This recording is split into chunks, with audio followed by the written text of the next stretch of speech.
Hi everyone, this is Sandy Smith-Leva. This is another edition of Brain Food for Accounting Leaders, and today we're going to talk about multitasking. Multitasking is something that a lot of people really misunderstood. They feel like if they're doing it, then their day will be more productive. And even a lot of corporations are encouraging it, and it's just not what the science shows. So multitasking is not necessarily a good thing because in many cases it does waste time overall, and it really taxes your brain. We're not designed to multitask.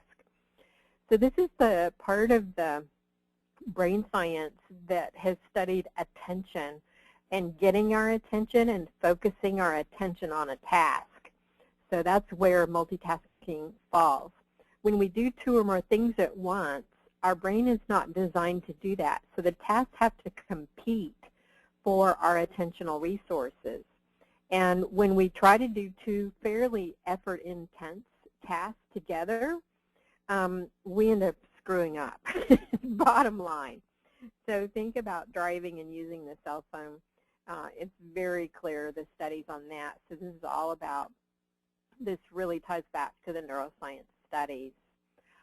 So the thing is, in many, many cases, performance is hampered because there's a bottleneck, there's competition, and what happens is what's introduced to waste of time is this thing called switching costs, because your brain has to go back and forth between the two tasks to manage it.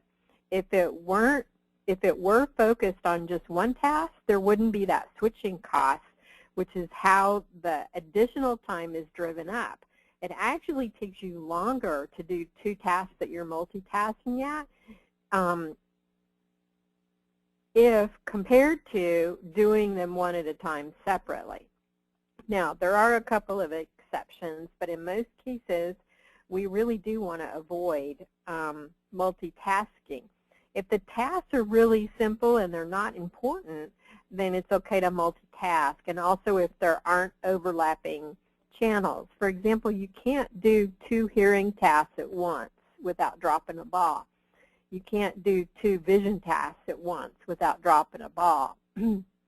So bad multitasking would be driving and using your cell phone. Bad multitasking would be answering email while you're listening to someone on the phone. Good multitasking would be watching TV and folding clothes, because those are two, not very important tasks to do. All right, so your action steps is try single tasking for a week and see the difference that it makes in your evening, in your energy, and all of that kind of thing. So you want to slow down and focus one at a time on really important tasks, like listening to a client.